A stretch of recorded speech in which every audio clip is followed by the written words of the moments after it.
Mercedes is going into this weekend with more bad news. It looks like they're going to have another bad race for the Silver Arrows team. This comes after Wolff made his latest statement. The W5 car had given everyone a lot of hope during preseason testing because it looked promising in practice races. But the Brackley team has run into a very unusual and really big problem with their car. With this in mind, could Suzuka's track be another huge blow to Mercedes' hopes? Or more importantly, can it shake up the entire team to its core? Suzuka, as you already know, is a track where Mercedes is going to struggle a lot. This is because their car has a huge problem in the high-speed corner parts of the track.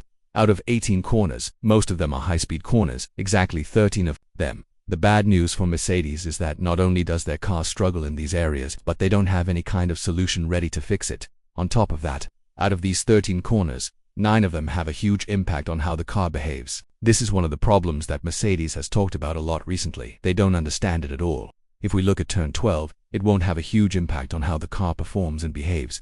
But if you look at examples like turn 2, 13, and 14, the car would definitely go through a lot of pressure. The downforce needs would be pushed to their absolute maximum, which is the biggest weakness for the W5 car, not to mention the fact that Hamilton had to quit the race in Melbourne because his engine broke. All of a sudden, the Silver Arrows now, you have to worry about whether their car will even finish races. This is something that used to be a strong point they could rely on in the past couple of years. Even though Mercedes had a lot of hope that their new design would bring fresh performance to their car, Hamilton's latest answer about what could be done better after Melbourne was quite sad. When asked how to improve compared to the rivals ahead of him, the 7-time world champion simply said nothing. The situation has gotten to a point where not even the F1 experts and commentators have any idea what is going wrong with Mercedes. Wolff has questioned whether he should still be leading the team. He said he would be more than happy to step down from his job if there's someone who thinks they can do a better job leading this team. On top of that, Wolff has continued with the sad statements about the car experiments. These should have ended in Melbourne because the team had 3 free practice sessions as well as the entire race with Russell. This gave them chances to see where they can improve and make some changes.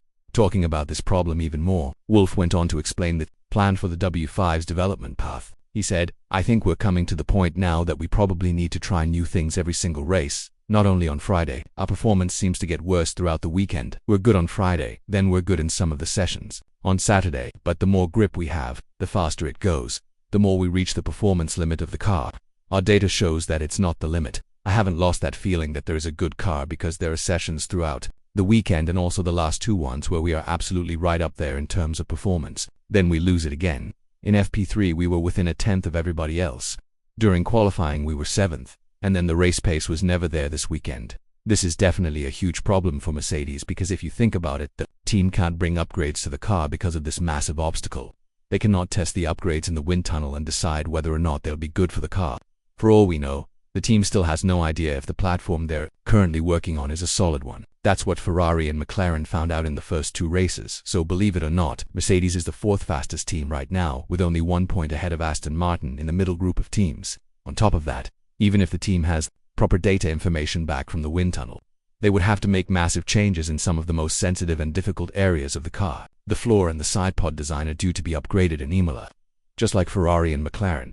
But judging by the latest performance and statements from Wolff, it seems like these upgrades will be brought without really knowing what to expect. This is because the team still has no idea what to expect from the car, except for the fact that it's extremely slow in high-speed corners. Again, the problem of the data from the wind tunnel not matching the on-track performance has the potential to practically kill the team's progress. This is effectively what causes the experiments to happen in the first place. The team has a strong belief in one thing. There isn't something wrong with the car's mechanical parts. It's how they're understanding things and how they're approaching the weekend with their setup. Although this doesn't sound like a serious problem, it's one of the hardest things to fix in the sport. This is because of how complex the teams are when approaching the car setups. This is what Russell put a large emphasis on, putting the car in the sweet spot. As of now, it seems like no matter how much the team tries to add downforce to the car, it's not translating to track performance. This is because they have no idea what's wrong with the car in the first place. Strangely enough, it's only Hamilton's car that will go through these challenges. Russell has expressed his strong feelings about the car, although he doesn't feel happy with it. There is a certain element that allows him to perform much better than what Hamilton has done in the past 3 weekends. This has been acknowledged by the 7-time world champion as well. The only problem is that Mercedes developed the car in Russell's direction in the first couple of years. Once they understood that Hamilton was right and tried to modify certain things such as the seat of the car as well as the positioning of the cockpit, it seems like it's been done a bit too late. Talking about this problem in more detail, Russell went on to say, I'm definitely not having the ups and downs in confidence or performance on my side of the garage or in my car compared to what Lewis is experiencing.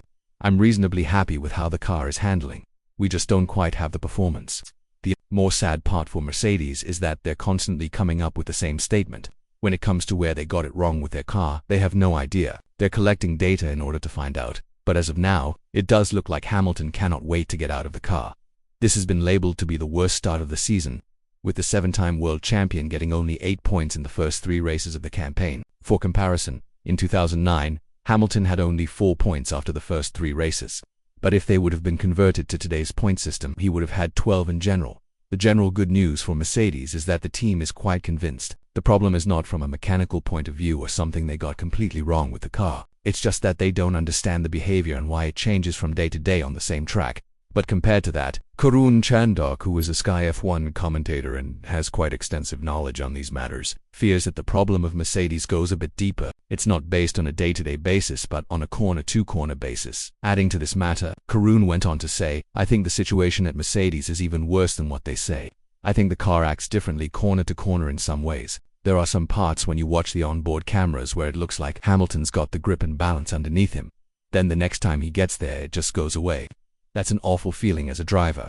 After the first 3 races, it does seem more and more clear that Mercedes is moving more towards Russell's preferences and mindset. But the question comes up as to why his car won't go through experiments like Hamilton's in order to find more performance out of it.